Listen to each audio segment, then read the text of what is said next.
사무엘하 16장 5절에서 14절까지 말씀 함께 읽겠습니다. 다윗 왕이 바후림에 이르매 거기서 사울의 친족 한 사람이 나오니 게라의 아들이요 이름은 시므이라. 그가 나오면서 계속하여 저주하고 또 다윗과 다윗 왕의 모든 신하들을 향하여 돌을 던지니 그때 모든 백성과 용사들은 다 왕의 좌우에 있었더라. 시므이가 저주하는 가운데 이와 같이 말하니라. 피를 흘린 자여 사악한 자여 가거라 가거라. 사울의 족속의 모든 피를 여호와께서 내게로 돌리셨도다. 그를 이어서 내가 왕이 되었으나 여호와께서 나라를 내 아들 압살롬의 손에 넘기셨도다. 보라, 너는 피를 흘린 자이므로 화를 자초하였느니라 하는지라. 스루야의 아들 아비새가 왕께 여짜오되 이 죽은 개가 어찌 내 주 왕을 저주하리이까? 청하건대 내가 건너가서 그의 머리를 베게 하소서 하니 왕이 이르되 스루야의 아들들아, 내가 너희와 무슨 상관이 있느냐?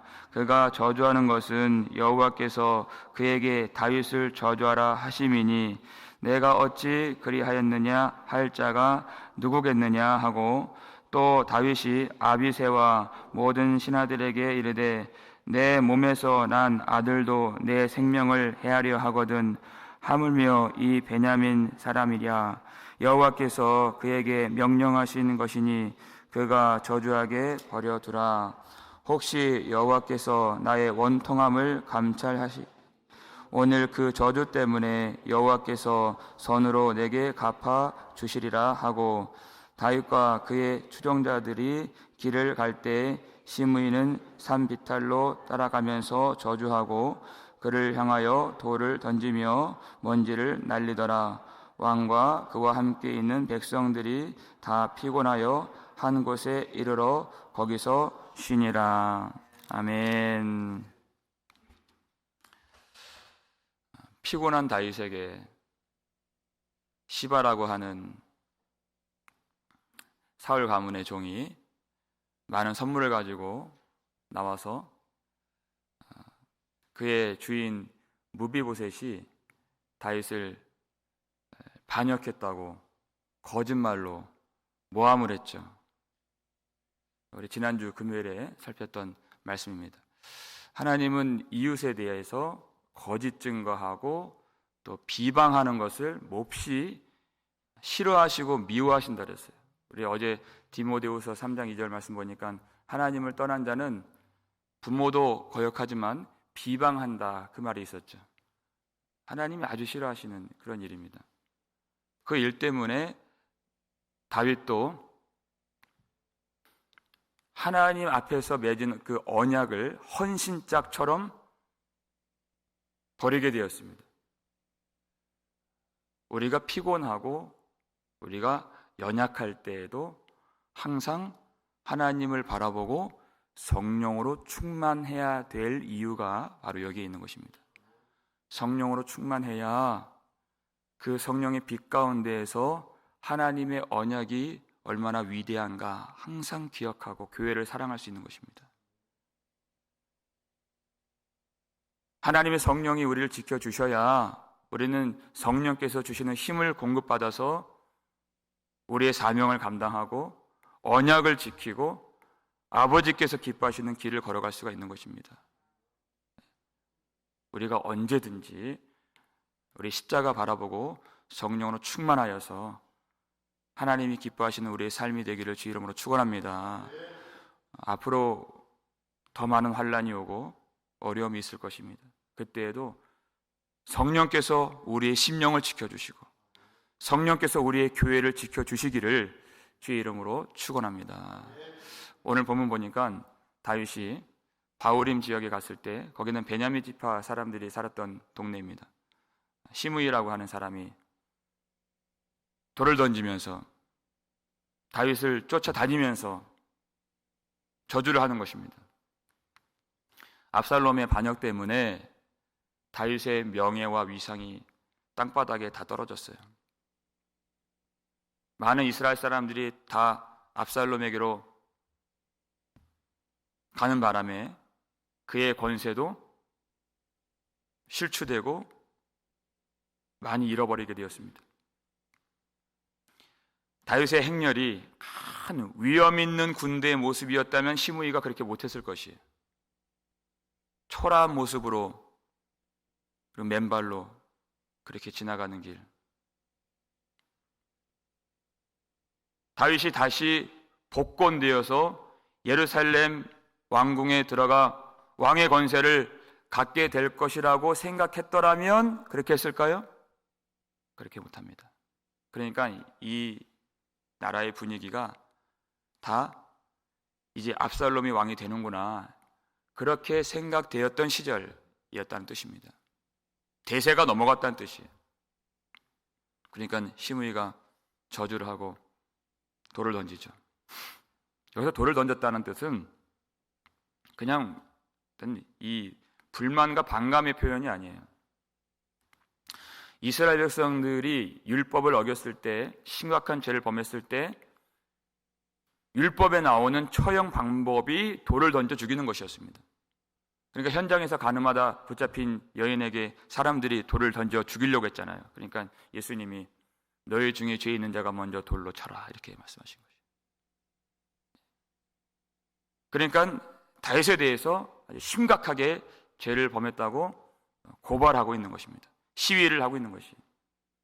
뭐라고 말합니까? 사악한 자여, 피를 흘린 자여, 사악한 자여, 가거라 가거라. 옛날 성경 보니까 비루한 자여 그랬어요. 아주 가치가 없는, 파렴치하고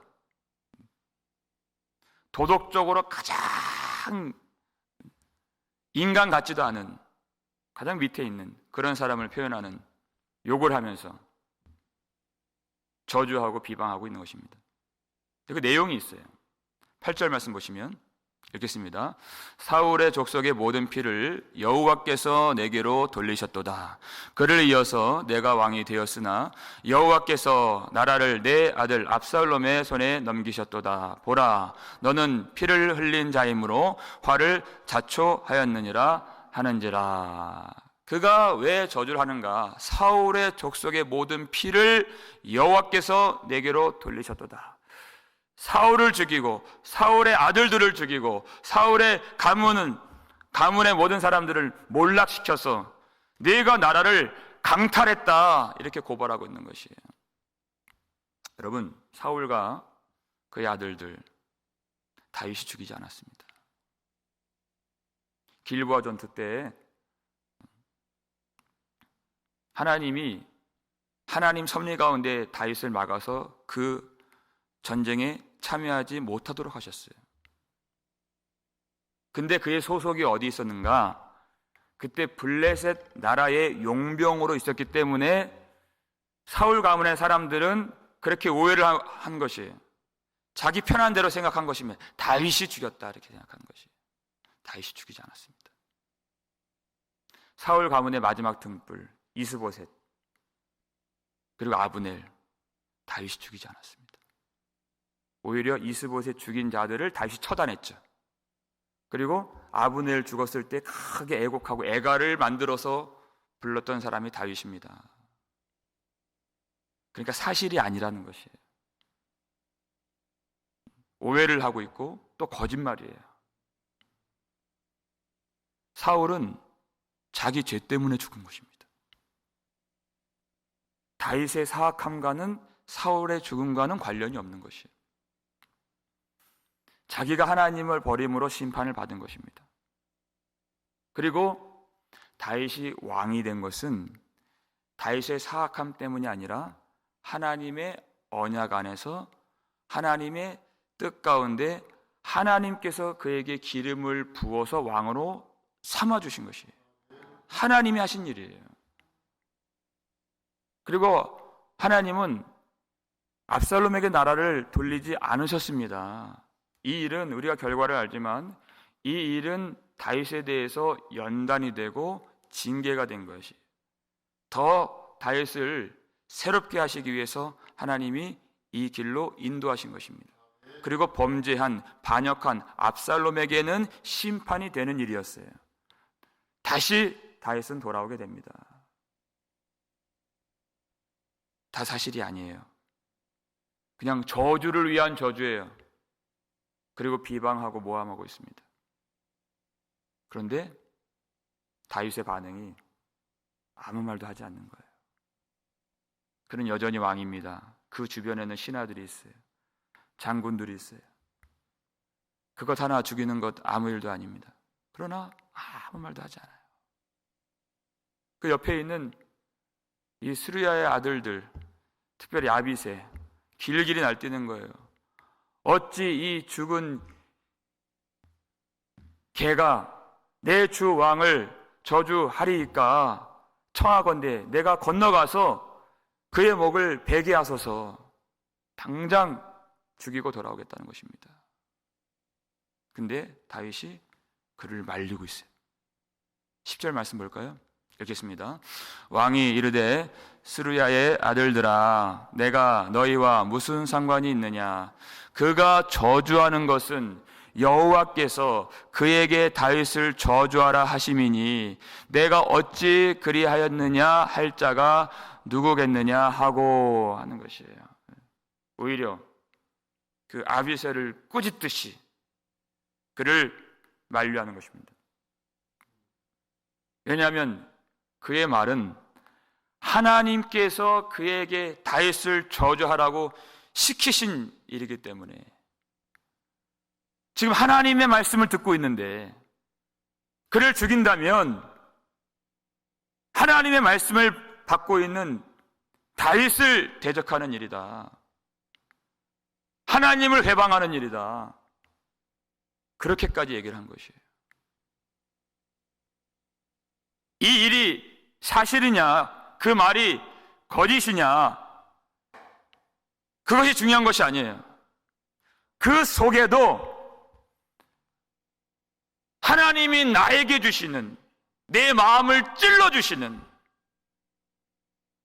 그리고 그 말씀에 나로 하나님 앞에 회개케 하시는 그 말씀이 있다는 것을 다윗이 깨달았어요.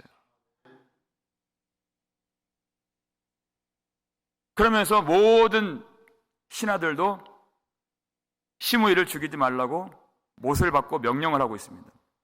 11절 말씀 볼까요? 읽겠습니다. 또 다윗이 아비새와 모든 신하들에게 이르되 내 몸에서 난 아들도 내 생명을 해하려 하거든 하물며 이 베냐민 사람이랴. 여호와께서 그에게 명령하신 것이니 그가 저주하게 버려두라 하는 것이에요. 여러분, 어떻게 이렇게 생각할 수 있을까요?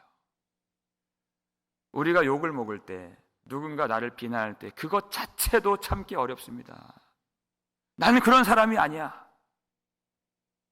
그가 다 알고 있는 것은 아닐 거야. 하고 싶은 말이 많습니다.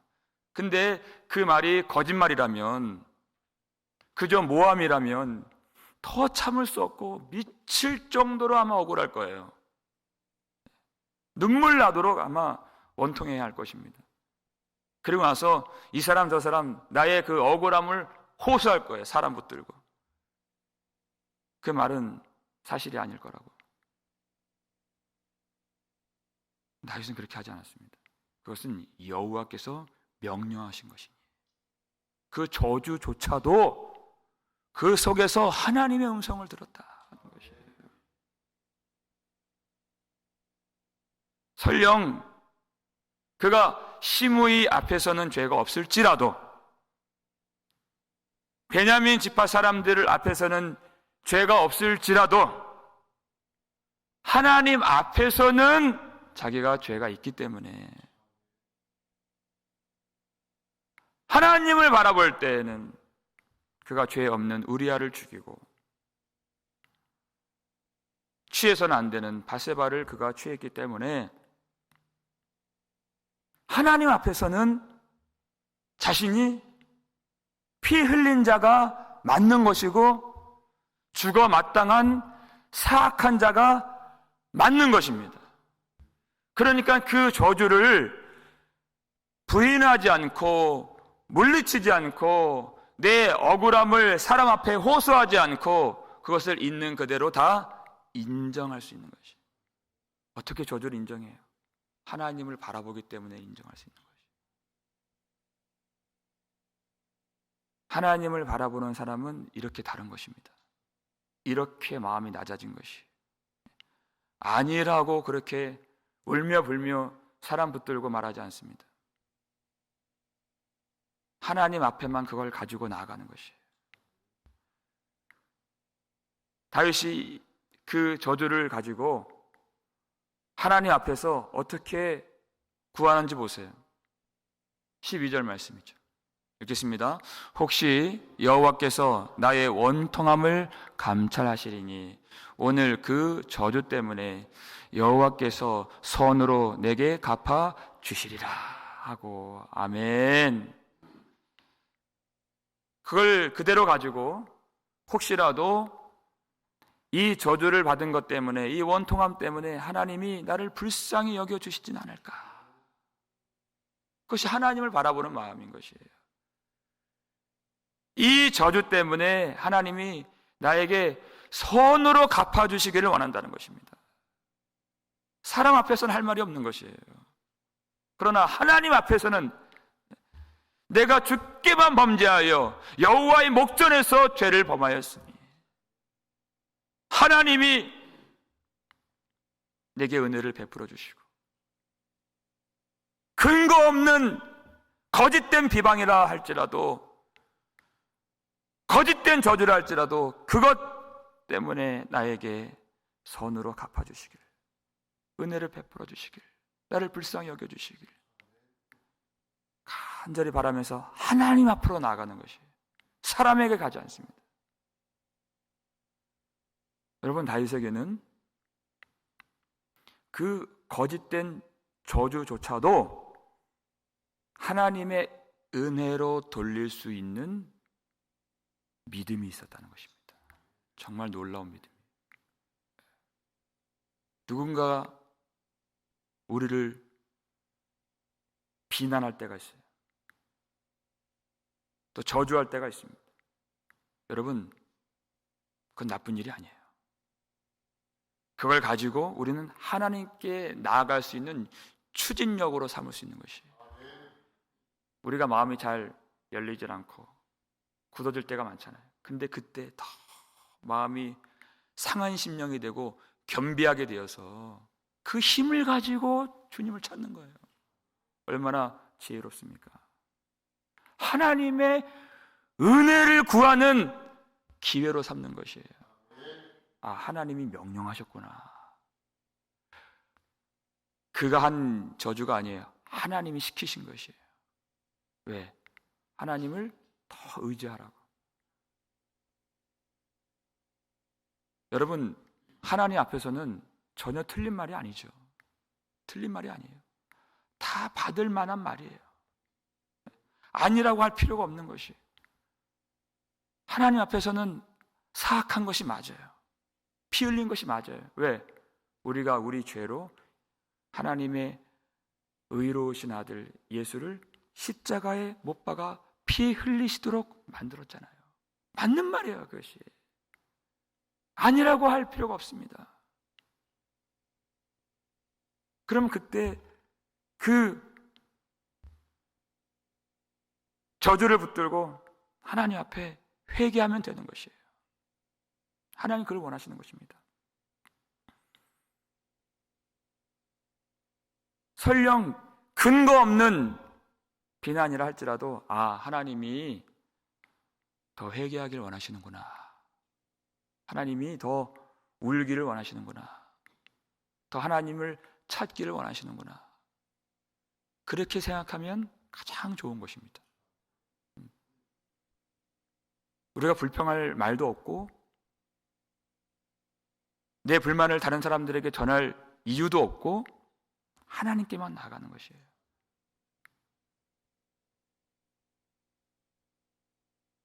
여러분, 악한 마음을 가지고 그렇게 그럼 저주하는 사람은 어떻게 됩니까? 그것은 하나님이 하실 일이에요.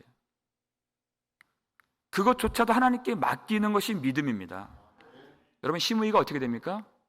하나님이 알아서 하시잖아요. 솔로몬을 통해서 그를 심판하시는 거죠. 그건 하나님의 일이에요. 다윗이 하지 않습니다.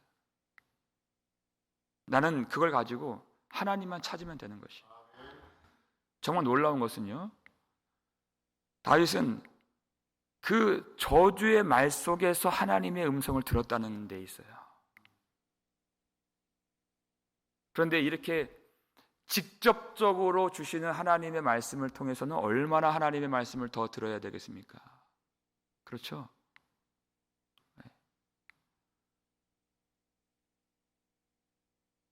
내가 듣고 싶지 않은 그 말 속에도 하나님의 음성이 있는데, 이 하나님의 말씀과 예배와 이 설교와 이 가르침 속에는 얼마나 깊은 진리가 있을까요? 그러니까 우리 모든 대화 속에서 여러분 그냥 예사롭게 듣지 마세요. 우리 모든 만남, 대화, 모든 이야기, 관계 속에서 그때도 하나님은 우리에게 말씀하십니다. 내가 듣기 싫은 말 속에서도 하나님은 우리에게 하실 말씀을 담아주십니다. 하나님 앞에 마음이 낮아진 자는 그 음성이 들리는 것이에요. 얼마나 하나님께 돌아오길 원하시는가? 얼마나 회개하길 원하시는가? 모든 사람들 대화를 통해서도 마음이 낮아져서 그 음성이 들릴 때에 하나님이 우리에게 은혜와 축복으로 돌려주실 줄 믿으시길 바랍니다. 우리 생활 속에서 순간순간에 우리 모든 삶 속에서 하나님의 음성을 들으시고, 예배 때만이 아니라 모든 관계 속에서, 모든 생활 속에서 우리 마음에서 호소하시고 다급하게 우리를 불러주시는, 회개케 하시는 그 하나님만 바라보시면서 오늘 하루도 그 은혜 속에 사시기를 주의 이름으로 축원합니다. 아버지 하나님, 감사를 드립니다. 하나님 음성 듣기 위하여 우리가 이 자리에 나왔습니다. 하나님 말씀을 날마다 듣기 위하여 우리가 주님을 바라봅니다. 하나님, 우리 생활의 모든 대화 속에서, 심지어 근거 없는 비난의 말 속에서도 하나님의 음성이 담겨지고 내 마음을 찔러주시고 회개케 하시는 그 말씀이 있다는 것을 알게 되었사오니, 하나님, 낮은 자의 마음으로 세상을 바라보고 이웃을 바라보고 교회를 바라볼 수 있도록 도와주시옵소서. 겸손한 마음으로 오직 하나님 앞에만 나아갈 수 있도록 도와주시옵소서. 내 억울함을 사람들 앞에 붙들고 그렇게 토로하지 않도록 도와주시고, 내가 비난받고 내 마음이 원통할수록 더 하나님께 달려나아가고 더 힘있게 부르짖고 더 은혜를 구할 수 있는 기회로 삼아 하나님을 찾고 십자가만 의지하는 참 믿음이 회복되어질 수 있도록 도와주시옵소서. 하나님, 우리 속에 비방의 말, 저주의 말, 그 모든 거짓된 말들을 끊어주시고 성령께서 우리를 주장해 주셔서 진리의 말, 은혜를 담은 말, 감사의 말, 또 위로와 권면의 말, 또 기대의 말이 우리 공동체 안에, 우리 가족 안에 풍성하게 넘쳐날 수 있도록 우리를 도와주시옵소서. 그래서 그 은혜가 가득한 진리의 말씀으로 성도들이, 가족들이 다시 한번 믿음으로 세워질 수 있도록 허락하여 주옵시고, 이 교회가 하나님을 찬양하는 그 믿음의 고백들로 풍성하여 하나님의 영광과 은혜가 충만한 축복된 공동체 되게 하여 주시옵소서. 하나님, 우리 귀한 성도들 한 주간의 인생, 한 주간의 모든 가정의 형편들을 붙들어 주옵시고, 원통함과 억울함과 마음 답답함을 아버지께만 호소하오니 그 기도를 응답하여 주시고 그 눈물을 닦아주시고 하나님이 하늘 위로부터 위로를 부어 주시옵소서. 형통케 해 주시오며 무엇보다 성령으로 충만케 해 주셔서 그 모든 어려움 믿음으로 이겨나가며 주님과 동행하며 넉넉히 승리할 수 있도록 복내려 주시옵소서. 감사를 드렸고 우리를 구속해 주신 예수 그리스도의 이름으로 축복하며 기도 올렸나이다. 아멘.